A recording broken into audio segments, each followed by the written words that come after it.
Hello everyone and welcome to another video.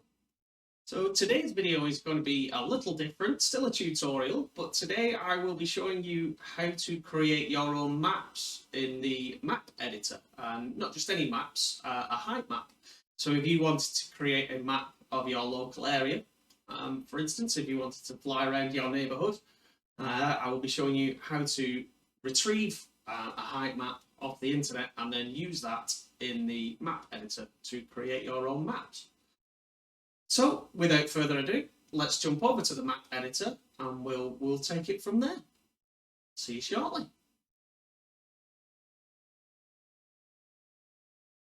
Okay, so here we are in the game on the desktop. I'm not in VR now, as you can see by the cursor on the screen. I'm not sure if you have to enter the map editor for the first time through the game menu or whether this is available. I originally opened this through the game menu when I first started. But now you see down here, I'm just making the screen full screen, and you see we get a couple of links down at the bottom. So first of all, I'm going to select Map Editor, and I'm going to create a new map. So we have three different types of map that we can choose from. We have an archipelago, which is a collection of islands.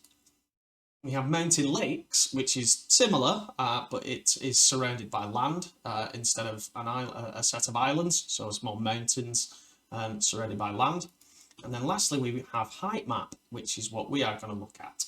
Now, before we do get a height map, I just want to point out the size. You see that the 196 by 196 kilometers, that doesn't actually change the overall size of the map. If I change this down to 95 by 95, you can see that it's the extent of the actual map on the total map area. So when we're doing a height map, we want to try and get it as close as to this 196 by 196 as we can. So first of all, I will go onto height map and then I'm going to jump over to Google. So this is the height map that I use, this Tangram height map. I will put a link down below for anybody that wants to use this as well. And this is a height map of the whole globe, if you will, the whole atlas, the whole map. And at the moment, it looks pretty poor quality, pretty low res, but you can zoom in quite a long way on this and still get those pictures. So let's maybe find somewhere in the US. I'm just going to put some map labels on, and let's put some map lines on so we can actually see what I'm looking at, because I am from the UK, so I don't know the US too well. But let's maybe have a look somewhere down here on the west coast. And as I say, I can zoom in quite a long way, and if I just let this settle, you can see this height map is very, very detailed, so you can get quite close in. The only problem with this map is it doesn't have a scale on there. So what you can do, let's do something a little easier. Let's go to the UK, where I'm from. And I'm going to try and get the whole of the UK at the moment in this. I'll turn off the labels lines. Now, auto exposure will allow you to change the maximum and minimum elevation. So if I remove auto exposure, you can see it's got a max elevation of 722 meters.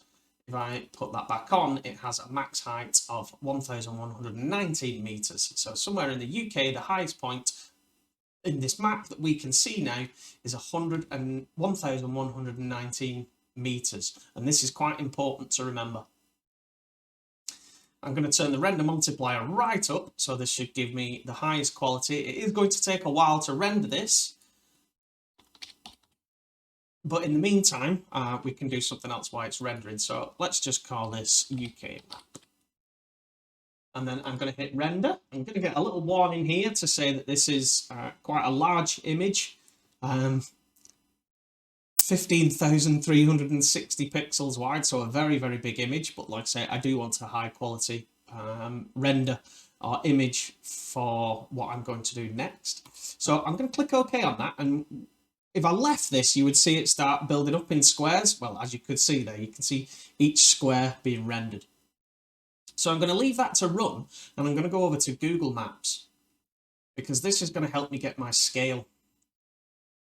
So what I can do is use either the scale down here to measure, or I can just right click and measure distance. And I'm going to try and go from the lowest point, view over here, from the lowest point to roughly the highest point. So try and get it roughly vertical. So I can see there, at a guess, 597.84 miles. So just to make this easier, let's say it's 600 miles from the tip of the south coast to the tip of the north coast. So I'm just going to note that down because I have a terrible memory. So it's 600 miles north to south. We'll go back to the old height mapper, and I've just got to wait for this to do its thing now. So once it's done, I shall come back and we will progress from there.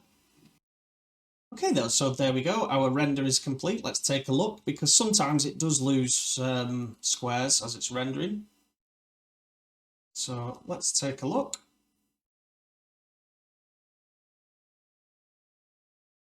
Okay, so I rendered the image and cut far too much of it off.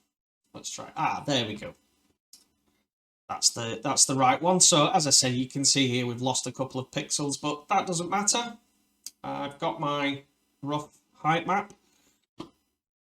So now I'm going to close this, and I'm going to edit this now in Photoshop.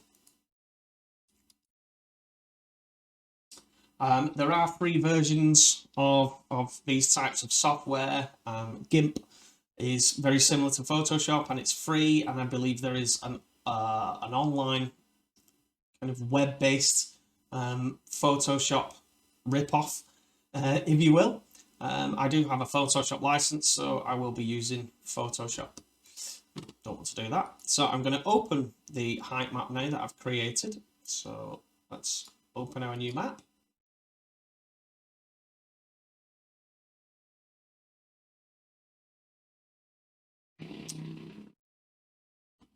And first of all, I'm just going to drag down from the ruler at the top and put that roughly where the top of my map is. And I'll drag down to the bottom and put this roughly at the bottom. So I can see at the bottom, by moving this line, where it lands on the marker. So that's, I think it was 7292. Again, we only need rough numbers for these. So the bottom is 7292 pixels, and the top is 467. So working that out, we have 7292 minus 467 gives us 6825. And we found earlier that the distance from that top line to the bottom line is 600 miles. So 600 miles is 6,825 pixels at this scale. So in order to get my 196 by 196 square, if you will, and have it at the right ratio, have it at the right scale, I now need to work this out. So how many 196 is going to 600? So that's 600 divided by 196 gives me 3.06. So if I divide 6825, which was our pixel distance from the top line to the bottom line, if we divide that now by the 3.06, 196 miles should be 2,230 pixels. So I know as long as I have a square of 2,230 pixels, that's going to be the right scale for my map. And remember, we also had a readout from the height mapper that the highest point in this map that we are seeing at the moment is 1,119 meters. So let's go back into Photoshop.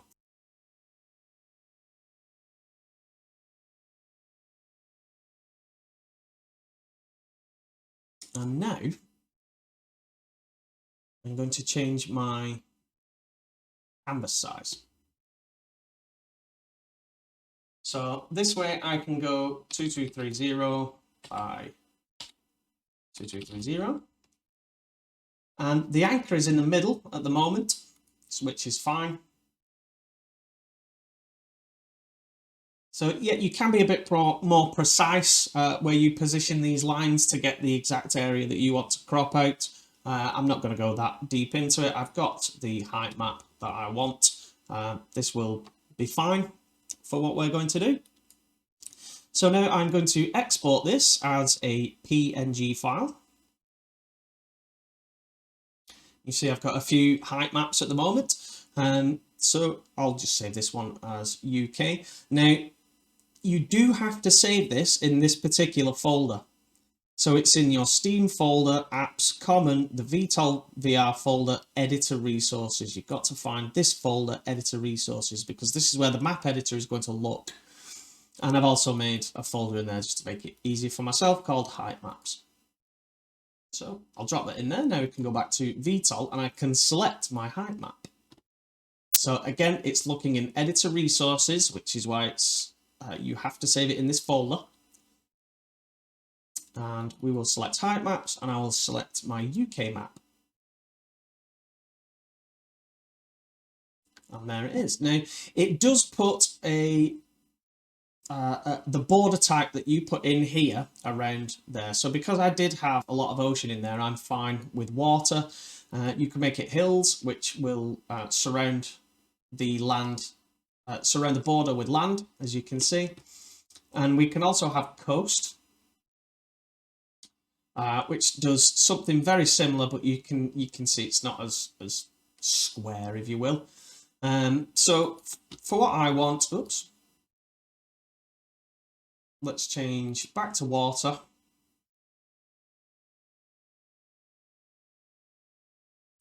And if you remembered, we said there was a maximum height on this current map, which is here in meters. So that's 1119, I think it was.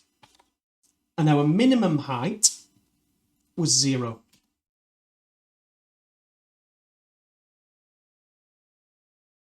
And there we go. We see the map changing up there. So this should be roughly 1-to-1 scale of this part of the UK.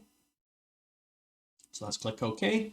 And we'll save this as maybe UK sample. And then we can save. It's going to generate our map now. Okay, there we go. That's our map generated. Let's zoom out so we can have a good look. Looks pretty good up to now.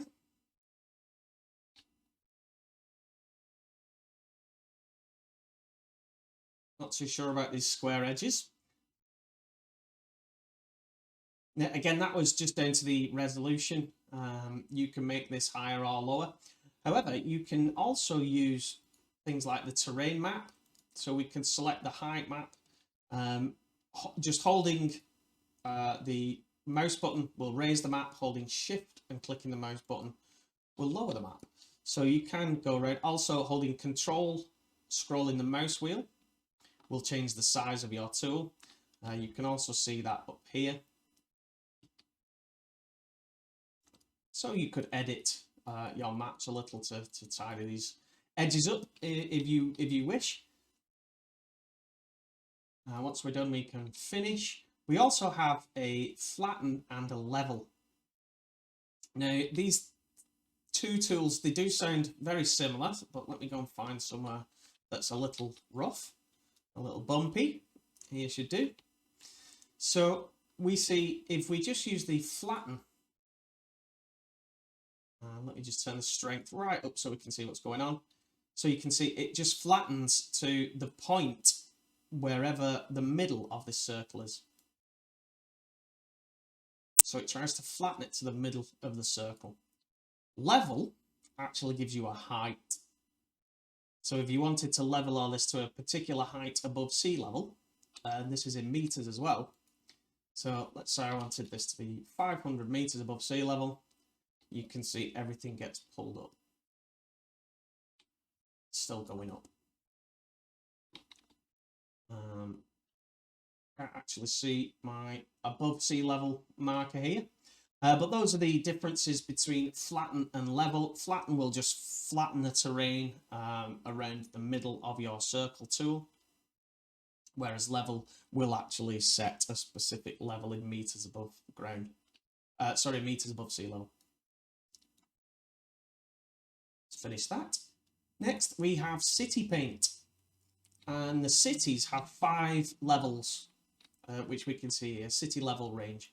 So if we go all the way down to 1, this is farms. Basically, your very, very simple farm buildings. And I'm just clicking and dragging to just paint the map in. If we go up a level,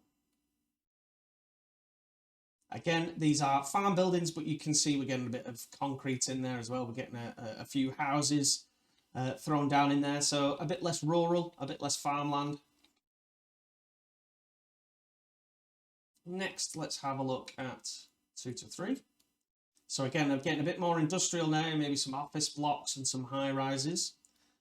Again, if I just hold this over the middle, that is, the buildings aren't getting any bigger. This will make sense shortly. But you can see level 3 is a bit more industrial, suburb to midtown. Let's go 3 to 4, midtown to downtown. And now we start getting our high-rise blocks in there. And then lastly, let's go downtown 1, downtown 2. And we get that bigger skyscrapers. So you see there from 1, 2, 3, 4, and 5, you can decide on the cities that you want. Now, usually this will be set from 1 to 5. So if I just hold my mouse down, you can see the longer I hold my mouse in one place, the higher that city value goes up, which can be quite nice for doing big towns and cities. So let's just increase the tool size, zoom out a little, and I'm just going to roughly paint and then click and hold, and I'm just doing circles here to get my downtown, maybe spread it out a little. And I haven't lifted my finger off the mouse, I'm just dragging around, making it look like a city surrounded in suburbs. And just like that, we have our cities. Do beware how much you put into the map, because the more objects you have, towns and cities and roads, it will take longer to load your map initially, so don't go crazy and make an entire city map. It will take forever to load. Next, let's just finish that. We have roads, and there are 2 types of road. And I've also found there is a bit of a strange bug when putting roads down. So if I start a road from here and I go off screen, when I come to place my next road, can you see how my snap point has run off screen? It's like completely off screen. It's completely gone off. If I tried to put another road in now, it would put a road straight across the map. It would make a complete mess. So when you are putting roads in, don't let the start point go off the screen when you click the second point. If you want a long road, zoom right out. Otherwise you get this weird glitch and you've got to cancel and start again. If that happens, you can just cancel and start again, and then when you pick the road, you can snap to the endpoint, as you saw there. So you can continue your roads from there. And see, as long as I didn't go off the screen, the snap stays at the end of the road. And these also work on a 3-point arc system. They don't draw straight lines, it draws a 3-point arc. So the first point is here. The second point is the middle of the arc, and the third point will be the end of the arc. So you can see how that works. So if you want a straight road, you just line all 3 points up, 90-degree bend, sharp bend, not too sharp bend. We also have heights. You can change the height of the road. So if I hold Control, and scroll the mouse wheel up and down, you see I can change the height. So I can add a bridge, drag it back down.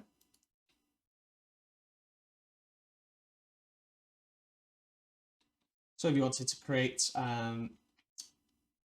roads going under roads or roads over valleys and things like that, you can do so. And you can also create junctions in the road by selecting any other join point. You see they snap to the point. And I'm just going to select here and pull off. That was a little bit sharp. As you can see, it didn't quite like that one, so I would have to undo that and redo that. It can happen. To delete them, I select delete and then pick the road sections, and you see it put that right then.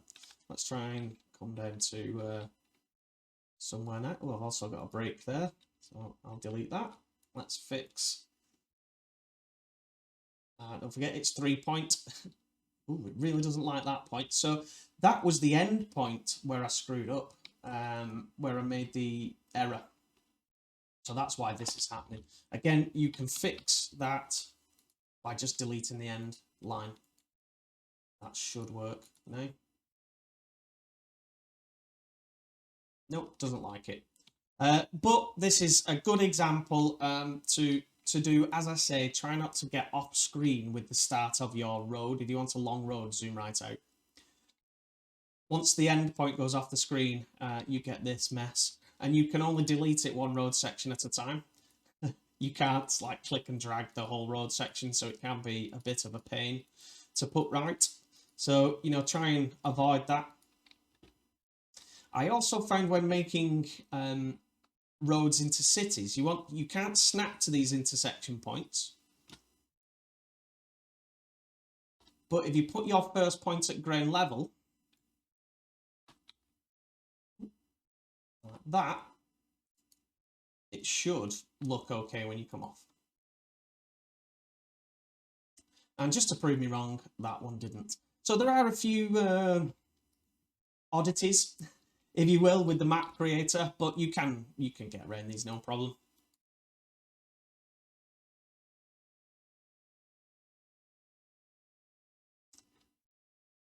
We also have objects that we can add in. Cancel that. So objects are basically what we see on screen here. So we've got bases. You definitely need to put bases in. You need either one base or a carrier, somewhere to rearm and refuel for the players. If you want PvP, you would want at least 2. I would recommend having at least 2 because you can come in and edit the maps later and add more if you like. But the more you use this map, you would then have to go into the campaigns and update the map in each and every campaign, and it can be a bit of a pain. So I would recommend starting with at least 2 bases. Then we've got docks. So if you wanted to add a port, for instance, you can add docks. Q and E rotate. If you hold shift, you can rotate faster. Notice it's red. You've got to get it inland enough that it understands it's snapping onto land. So it's got to be kind of bordering land and water. So just move it in until it snaps, and then there you go.